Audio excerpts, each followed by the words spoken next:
یہ جو دونوں صورتیں ہیں قل اعوذ برب الفلق اور قل اعوذ برب الناس، یہ دونوں صورتیں بڑی ہی بابرکت سورہ ہے اور بے مثال سورہ ہے۔ وہ کلمات جن کے ذریعے سے بندہ اللہ تعالیٰ کی پناہ چاہے، جن جن کلمات کے ذریعے سے استعاذہ کر سکتا ہے، اللہ کی سے پناہ مانگ سکتا ہے، ان کلمات میں سب سے افضل اور سب سے بہترین کلمات قل اعوذ برب الفلق اور قل اعوذ برب الناس ہے۔ چنانچہ حدیث پاک میں ہے، سنن نسائی کی حدیث پاک ہے، اور اس حدیث کو روایت کرنے والے ہیں حضرت ابن عابس الجہنی رضی اللہ تعالی عنہ۔ وہ بیان کرتے ہیں کہ اللہ کے پیارے حبیب صلی اللہ علیہ وسلم نے مجھ سے ارشاد فرمایا کہ اے ابن عابس،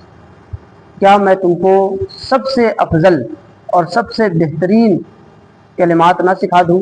جس کے ذریعے سے کوئی اللہ کی پناہ مانگنے والا پناہ مانگے؟ وہ کہتے ہیں میں نے عرض کیا یا رسول اللہ علیہ الصلوۃ والسلام، ہمیں ضرور سکھا دیجیے۔ تو حضور صلی اللہ علیہ وسلم نے ارشاد فرمایا تم کہو قل اعوذ برب الفلق اور قل اعوذ برب الناس۔ اس حدیث پاک سے معلوم ہوا کہ جن کلمات کے ذریعے بھی اللہ تعالیٰ سے بندہ پناہ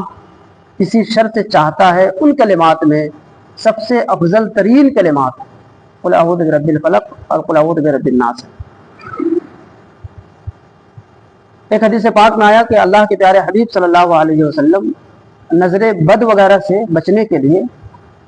بہت سارے کلمات کے ذریعے اللہ کی پناہ مانگا کرتے تھے، لیکن جب یہ دونوں صورتیں نازل ہو گئیں تو آقائے دو جہاں صلی اللہ علیہ وسلم ان سارے کلمات کو چھوڑ دیا اور صرف انہی دونوں صورتوں کے ذریعے سے نظر بد سے اللہ تعالیٰ کی پناہ چاہا کرتے تھے۔ اس کے علاوہ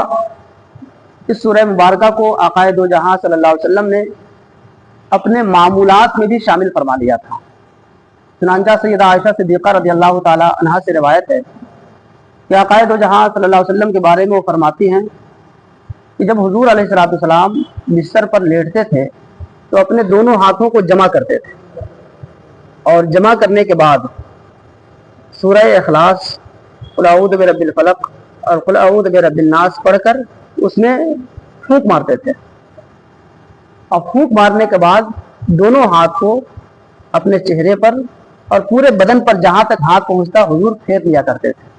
اور ایسا آقائے دو جہاں صلی اللہ علیہ وسلم 3 مرتبہ کیا کرتے تھے۔ تو حضور علیہ الصلوۃ والسلام نے ان دونوں صورتوں کو اور سورہ اخلاص کو اپنے معمول میں، روزانہ کے معمول میں شامل فرمایا تھا، اور ہمیں اور آپ کو بھی اس کی تعلیم حضور علیہ الصلوۃ والسلام نے دیا۔ چنانچہ حدیث پاک ہے کہ اللہ کے پیارے حبیب صلی اللہ علیہ وسلم نے ارشاد فرمایا کہ جب صبح ہو اور شام ہو تو ہر صبح اور شام سورہ اخلاص اور قل اعوذ برب الفلق اور قل اعوذ برب الناس پڑھ لیا کرو، تکفیک من کل شیء۔ حضور علیہ الصلوۃ والسلام نے ارشاد فرمایا صبح شام یہ تینوں سورہ کو پڑھ لیا کرو گے تو ہر برائی سے اللہ تمہاری حفاظت فرما دے گا، ہر شر سے تم اللہ کی حفاظت میں چلے جاؤ گے۔ اس لیے ہمیں بھی چاہیے کہ ان صورتوں کو اپنا معمول بنائیں اور ہر صبح اور شام ان تینوں صورتوں کو پڑھ لیا کریں۔ اس کی بے شمار برکتیں ہیں، اور انشاءاللہ العزیز جب اللہ کی حفاظت میں ہوں گے تو پھر ہر شے کے شر سے انشاءاللہ العزیز ہم اور آپ محفوظ ہوں گے۔ اپنے گھر والوں کو بھی یہ تعلیم دیں، یہ سکھائیں،